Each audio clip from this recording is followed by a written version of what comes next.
Pakistan stock data channel में खुशामदीद।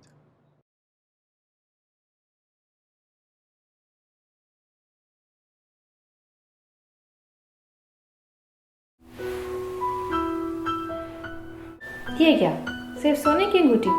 मेरी बहन को तो डायमंड की रिंग मिली थी। हम गाड़ी कब लेंगे? अब आप मैनेजर बन गए, लोग क्या कहेंगे? इतने छोटे मोहल्ले में रहते हैं। घर का खर्चा कैसे चलेगा? ओ खुदाया, अब हम क्या करेंगे? उसके बाद है जी अटक रिफाइनरी। और अटक रिफाइनरी की ईपीएस माशाल्लाह से 100 को भी टप गई है।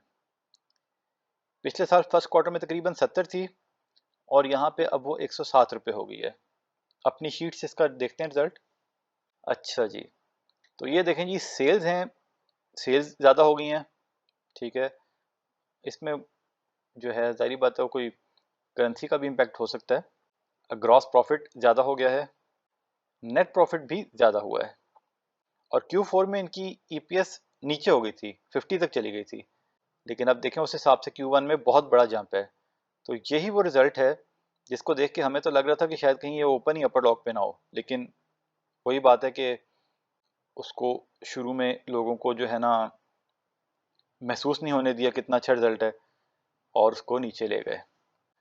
अब ये है कि देखें एटीआरएल को अगर हम देखें ना, तो अगर ये अर्निंग इनकी चलती रहे, अब अज्यूम करें कि पूरे साल में अगले क्वार्टर में भी 107 नहीं होता, थोड़ा सा हम एक वो कंजर्वेटिव होके देखते हैं कि अगले 3 क्वार्टर्स में 80 80 80 हो। वैसे तो उससे भी कम हो सकते हैं, किसी और कोई भी वजह हो जाए, कोई मसला हो जाए, लेकिन एक एस्टिमेट अभी तो यही लगाना पड़ेगा ना, क्योंकि पिछले 4 क्वार्टर से भी उसका रिजल्ट अच्छा आ रहा है। तो अगर हम ये अज्यूम करें कि इसी तरह अगर आगने वाले 3 क्वार्टर्स में इसका ईपीएस 80 80 हो, तो साल में इस साल इसका ईपीएस था 370 75 था हमारा ख्याल में, 300 200 सॉरी 275 था। तो अगले साल इस हिसाब से 325 तक का एस्टिमेट इस टाइम पे हम कंजर्वेटिव होकर थोड़ा लगा सकते हैं। उस हिसाब से तो देखें इसकी वैल्यू तो 1000 रुपये भी शायद कम है, मतलब। लेकिन ये और बात है, स्टॉक मार्केट में हमारे जो भी चलता है, लेकिन फिर भी ये है कि वैसे तो इस रेट पे भी ली जा सकती है ये, कोई अभी भी कोई हालात बिगड़े नहीं है, लेकिन सब ने अपना फैसला खुद करना है। हम अब किसी को रिकमेंड नहीं करेंगे कि यहाँ पे ले। हमने जब करना था हमने कर दिया था, उस टाइम पे 245 पे था, और इसमें तो हमने पहले भी 160 70 पे भी रिकमेंड किया था, फिर वहाँ से लेके हमने 220 30 तक आके वहाँ पे कुछ प्रॉफिट बना चुके हैं। लेकिन फिर हमने अब इसमें री एंट्री ली थी क्योंकि लॉन्ग टर्म के लिए भी बहुत अच्छा लग रहा है। तो आप खुद देख लीजिए। बहरहाल हमारा मतलब, हम अपना आपको पॉइंट ऑफ व्यू बताते हैं कि अगर फॉर एग्जांपल आज इसमें अपर लॉक लगा है, कल सपोज करें इसमें लोअर लॉक लग जाता है, तो हम परेशान होकर इसको बेचेंगे नहीं। लॉन्ग टर्म के लिए ये 200 पे भी चला जाता है तो इसको बेचना नहीं बनता।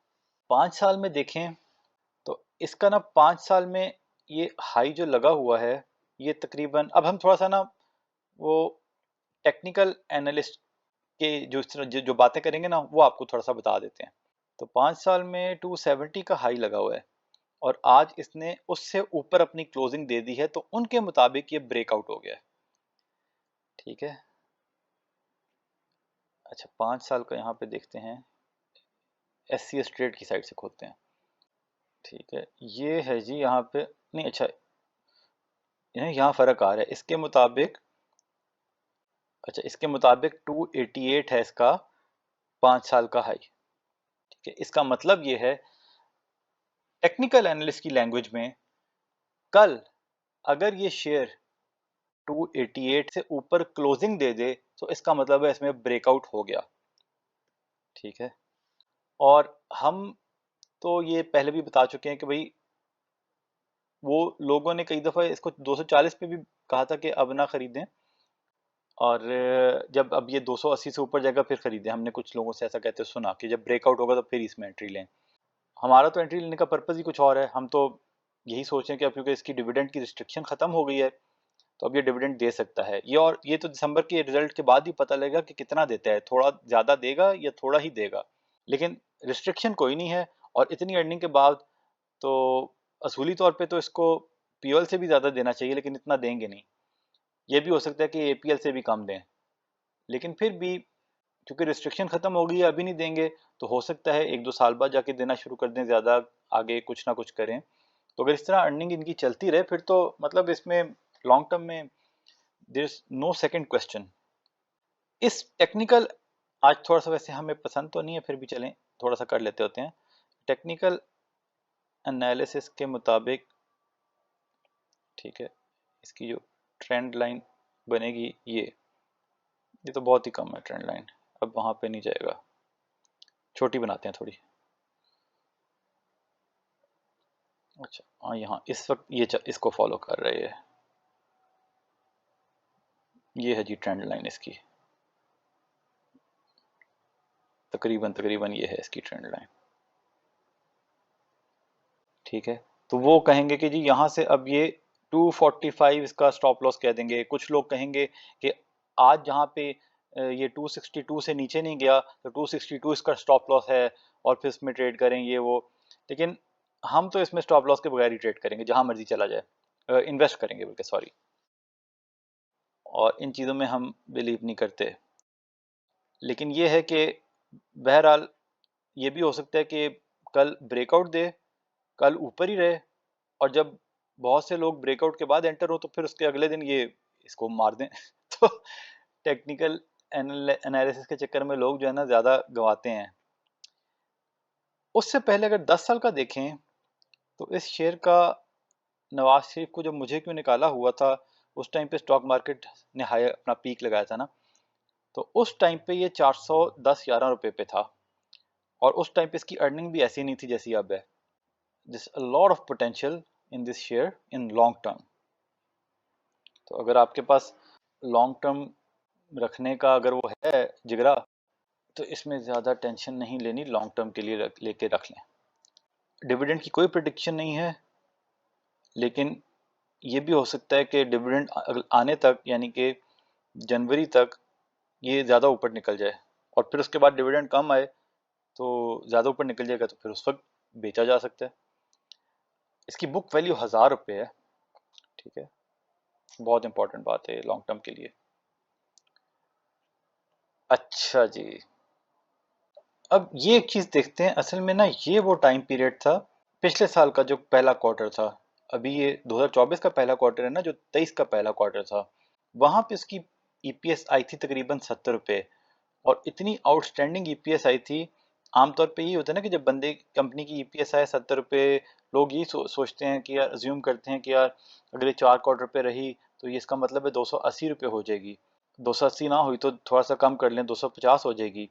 तो लोगों ने वहां पे आके बाइंग की, और ये देखें उसको कितना मार मार के उसको 180 से उसको ये ले आए 120 तक। ये देखें, ये स्टॉक मार्केट की ज्यादती जो होती है कि बीच बीच में जहां जहां पे भी, मतलब इतना नीचे इसलिए लेके आया क्योंकि लोग इसको बेच ही नहीं रहे थे, लोग कहते थे इतनी अच्छी ईपीएस आई है, इसको नहीं बेचना बनता, इसको नहीं बेचना बनता, और वो उसको इतना ज्यादा नीचे ले आए एक महीने में, मतलब उसकी तकरीबन 33% कम हो गई वैल्यू। और वापस ऊपर वहां तक जाने के लिए अगर वहां पे सोचें 120 से उसको 50% इंक्रीज करना था वहां पे जाने के लिए, तो फिर वो थोड़ा थोड़ा ऊपर जब जाता होगा लोग वहां पे बेच देते होंगे, कुछ नहीं लेते होंगे। लेकिन उसके बाद भी देखें यहाँ पे आई, फिर तकरीबन 75 रुपये की अर्निंग आई, और ये देखें तीसरे क्वार्टर में भी जब आई 225 रुपये की अर्निंग हो चुकी थी शेयर की, और शेयर 182 पे ट्रेड कर रहा है। मतलब इट्स अ जोक। आप अगर किसी फॉरेन इन्वेस्टर को या किसी ऐसे इन्वेस्टर को जो एक अच्छे मुल्क में, डेवलप्ड कंट्री में स्टॉक मार्केट में ट्रेड ट्रेड करता है ना, अगर आप उसको कहेंगे ना कि एक शेयर उसकी वैल्यू है, उसकी कमाई है 250 रुपये और उसकी वैल्यू है 180 रुपये, वो पहले तो कहेगा आप झूठ बोल रहे हैं, ठीक है, और अगर वो नहीं कहेगा तो फिर वो परेशान हो जाएगा कि भाई ये कैसी स्टॉक मार्केट है। बाहर के मुल्क में अगर कोई ऐसा शेयर हो तो पहली बात है ऐसा कोई शेयर होगा ही नहीं, उसको पहले ही खरीद लेंगे। लेकिन अगर कोई ऐसा शेयर आइडेंटिफाई हो जाए तो एक दिन 2 दिन में उसकी वैल्यू पता नहीं कहाँ से कहाँ पहुंच जाए। अगर किसी को आइडेंटिफाई हो जाए वहां पे उसमें ऐसी बाइंग आएगी कि कोई उसको छोड़ ही नहीं सकता ऐसे शेयर को। ये है मसला पाकिस्तान की स्टॉक मार्केट का। इतनी जबरदस्त ईपीएस के बाद भी इसको इतने अरसे प्रेशर में तब भी रखा था, और देखें 160 तक ले आए थे। लेकिन जब उन लोगों के पास उनकी एक्यूमुलेशन पूरी हो गई, उनके पास अच्छा खासा माल जमा हो गया, तो ये देखें 3-4 महीने में उस शेयर को 160 से 270 पे ले गए। और अब तो ये है कि अब तो ये जो ऊपर गया है ये प्राइमरीली तब से जाना शुरू हुआ है। एक तो यहीं पे, फिर उसके बाद जब रिजल्ट आया तो बहुत नीचे ले गए, लेकिन उसके बाद जब थोड़ा ऊपर आया तो वो खबर आई मार्केट में कि अब डिविडेंड पे कैपिंग नहीं है, और अब आज का रिजल्ट इतना अच्छा आया तो इतना ऊपर चला गया। तो कहने का मकसद ये है कि ये जो ईपीएस इतनी ज़्यादा है, इतनी अच्छी है, अगर इसके बावजूद भी किसी शेयर को प्रेशर में रखें, 6 महीने, 9 महीने, साल तक रखेंगे, तो घबराना नहीं चाहिए। फिर जब उसमें जंप बनेगी तो ऐसी ही बनेगी।